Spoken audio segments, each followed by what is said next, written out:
সালাম আলাইকুম। বরাবরের মতো নতুন আরো একটি ভিডিওতে আপনাদেরকে স্বাগত। তো আজকে আলোচনার বিষয় হচ্ছে বাইনারি থেকে দশমিকের রূপান্তর। তো আজকের পর্বটা হচ্ছে, গত পর্ব ছিল 7, আজকের পর্বটা হচ্ছে 8তম পর্ব। তো এই পর্বে আমরা শিখব রূপান্তর 2।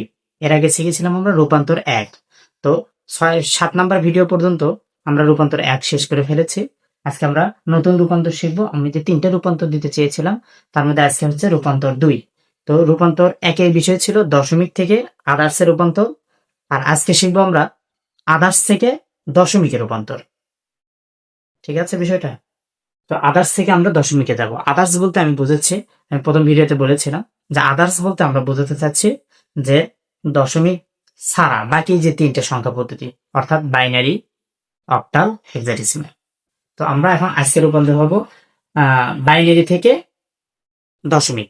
পরবর্তী ভিডিওতে আমরা করব হচ্ছে অক্টাল থেকে দশমিক, তারপর হেক্সাডেসিমাল থেকে দশমিক।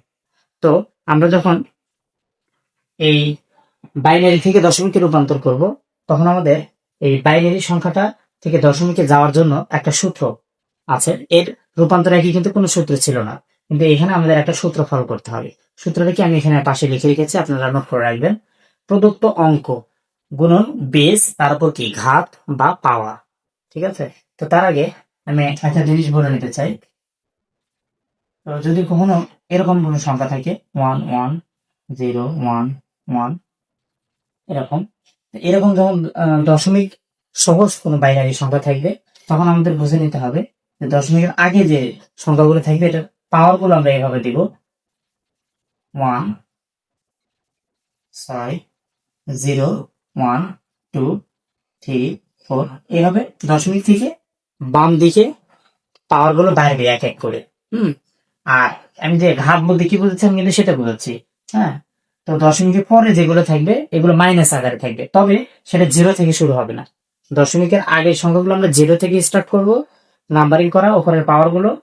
কিন্তু দশমিক পরে যেগুলো থাকবে এগুলো আমরা 1 থেকে শুরু করবো। হ্যাঁ, কেন? কারণ আমরা জানি 0 মাইনাস কখনো 0 হবে না। হ্যাঁ, তো এই জন্য আমরা কি করব, 0 থেকে 0 পর এই জন্য আমরা কি করবো, দশমিক যেখানে থাকবে এটাকে বলে রেডিক্স পয়েন্ট। রেডিক্স পয়েন্টের ডান দিকে যেগুলো থাকবে এগুলো আমরা -1 -2 -3 এইভাবে আমরা পাওয়ার গুলো নাম্বারিং করবো। ঠিক আছে বিষয়টা? এভাবে আমাদের ঘাত আসবে। আপনি এখন সরাসরি অঙ্কে চলে যাচ্ছি, এটার সমাধান কিভাবে করতে হবে। পরীক্ষার খাতায় যেভাবে করবেন, তাহলে আমাদের অঙ্ক যেটা সেটা এখানে তুলতে হবে 1 1 0 1। এটা একটা বাইনারি সংখ্যা। এভাবে সমান চিহ্ন দেবো, দিয়ে এই পাশে আমরা লিখবো সূত্র অনুযায়ী প্রদত্ত অঙ্ক বলতে এই যে অঙ্কগুলো আছে এই অঙ্কগুলো। তো প্রদত্ত অঙ্ক প্রথমে রয়েছে কি 1, আমরা 1 লিখবো, তার সাথে কি দেবো সূত্র অনুযায়ী গুণন, তারপর বেস। এখন বেস বলতে বোঝাচ্ছি যে আমরা কত বেজে যাচ্ছি এটা না, কিন্তু আমরা যে বাইনারি সংখ্যাটা লিখেছি এই বেস দিয়ে গুণ দিতে হবে। আমরা রূপান্তরে দেখেছিলাম আমরা যে বেজে রূপান্তরিত হব সেই বেজ দ্বারা ভাগ দিতাম, কিন্তু এখানে এমনটা হবে না। আমরা যে বেজ থেকে রূপান্তরিত হব দশমিকে যাবো সেই বেজ দিয়ে গুণ দিতে হবে। যেহেতু এখানে বাইনারি সংখ্যাতে বাইনারি দিয়ে মানে 2 দিয়ে গুণ দিব, অক্টাল হলে 8 দিয়ে গুণ দিতাম, হেক্সাডেসিমাল হলে 16 দিয়ে গুণ দিতাম। তো যেহেতু এটা বাইনারি সংখ্যা তাই আমরা 2 দ্বারা গুণ দিব। তারপর কি সূত্র অনুযায়ী আছে উপরে ঘাত। হ্যাঁ, ঘাত বলতে এখানে যেহেতু কোনো দশমিক নাই, তাহলে আমাদেরকে নাম্বারিং করতে হবে 0, এইভাবে নাম্বারিং করতে হবে 0, এটা হবে 1, এটা 2, এটা 3। ঠিক আছে? পিছন দিক থেকে আমাদের নাম্বারিং করে আসতে হবে। আর যেহেতু এই 1টা প্রথম সংখ্যা নিয়েছি, তাহলে এই 1 এর উপর কত আছে এটা আমরা রাফ করে নেবেন অবশ্যই। এটা যেন খাতায় এভাবে লেখা না থাকে উপরে। হ্যাঁ, এই পাশে লেখা যাবে না। এটা আসলে আমি আপনাদের বোঝানোর স্বার্থে এখানে লিখে রাখলাম। তো এইভাবে আপনারা আগে নাম্বারিং করে নেবেন পাওয়ারটা। ঠিক আছে? 0 1 2 3 এইভাবে। কখনো যেন 1 থেকে শুরু করে না, তাহলে কিন্তু ভুল হবে। তো এই লাস্ট যে 1টা আসলো, এই 1 এ পাওয়ার কত আসলো 3, তাহলে এই 2 এর উপর এই ঘাতটা 3 বসবে। ঠিক আছে?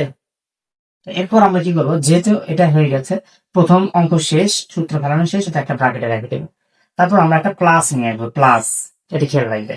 তারপর আমাদের দ্বিতীয় অঙ্ক লিখতে হবে। দ্বিতীয় অঙ্ক কি আছে দেখেন তো 1, তারপর আবার 1 লিখবো, গুণন আবার পূর্বের মতোই বেস দেবো 2।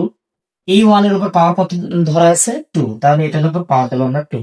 এটা ব্র্যাকেট শেষ, তারপর আবার নতুন একটি ব্র্যাকেট শুরু করতে হবে।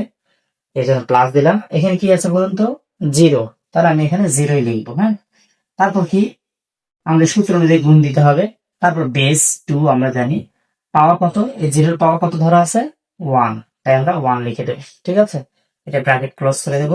নতুন আরো একটি সংখ্যা রয়েছে, তাই আমরা আরো একটি নতুন ব্র্যাকেট নেব। এখানে কি রয়েছে 1, এখানে দেখুন তো কি লেখা 1, তাহলে আমরা 1 লিখে দেব। তারপর সূত্র অনুযায়ী গুণন দিতে হবে, তারপর ঘাত, আগে আমাদের বেস লিখতে হবে তারপর ঘাত। তো এই লাস্টে এই 1টার জন্য আমাদের ঘাত কত আছে উপরে 0, তাহলে আমরা এই 2 উপর 0 দেব। এই আর কোনো অঙ্ক নেই, তাই আমাদের এই সূত্র বসানোর কাজও শেষ। এখন আমাদের কাজ হচ্ছে, আমরা জানি ফার্স্ট ব্র্যাকেটের কাজ আগে করতে হয়, তোমরা ফার্স্ট ব্র্যাকেটের ভিতরে এখন কাজ করবো। এই সমান চিহ্ন দিয়ে নেব, তারপর 1 আছে লিখলাম, গুণ 2 পাওয়ার 3, অর্থাৎ আমরা জানি 8 হয়, তার মানে 2 3 বার গুণ হবে, 2 পাওয়ার 3 হলে হয় 8। এটা এখন ব্র্যাকেট শেষ হয়নি, কাজ শেষ হয়নি, প্লাস এখানে আমরা 1 লিখে রাখি, গুণন 2 পাওয়ার 2 দিলে হবে 4, তারপর আবার প্লাস, এখন 0 গুণন 2 পাওয়ার 1, তো আমরা 2 পাওয়ার 1 এটা চিন্তা করে তো লাভ নেই, কারণ 0 দ্বারা গুণ, তাহলে ডিরেক্ট আমরা 0 লিখে দিই। ঠিক আছে, তারপর প্লাস এখানে দেখুন 1 গুণন 2 পাওয়ার 0, কোন সংখ্যার উপর বা অক্ষরের উপর যদি সূচক বা পাওয়ার যদি 0 থাকে সেটার উত্তর হবে 1।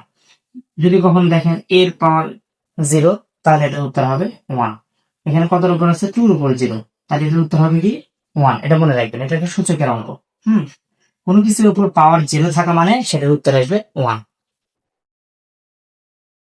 তো আমাদের 2 উপর 0, তার মানে এটার উত্তর হবে 1। আপনারা এটা সাইজ নোটে লিখে নিতে পারেন, 2 পাওয়ার 0 অর্থ 1, মনে রাখার সুবিধার্থে। তো এখন আমরা গুণ করব, 8 দ্বারা 1 কে গুণ করলে হবে 8, প্লাস 4 দ্বারা 1 কে গুণ করলে 4, 0 তো বাদ, প্লাস 1 1 গুণ করলে হবে 1, তাহলে এখানে টোটাল যোগ করা হচ্ছে 12 13। অতএব এটা ছিল আমার বাইনারি সংখ্যা, আর এটা হলো আমার দশমিক সংখ্যা, এটা হচ্ছে আমার কাঙ্ক্ষিত উত্তর। আশা করি আপনারা বুঝতে পেরেছেন, যদি বুঝতে অসুবিধা হয় তোমাকে কমেন্ট বক্সে জানাতে পারেন, নো প্রবলেম। তো আমি আপনাদের বাইরের কাজ একটা দিয়ে দিই, আপনারা আমাকে কমেন্ট বক্সে জানাবেন, ঠিক আছে। 1 1 0 1 1, এইটা হচ্ছে বাইনারি সংখ্যা, এটাকে আমাকে দশমিকে রূপান্তর করে উত্তরটা জানাবে, ঠিক আছে। তো আজকের ভিডিও এই পর্যন্তই, পরবর্তী পর্বে আপনাদের সাথে দেখা হবে ইনশাআল্লাহ।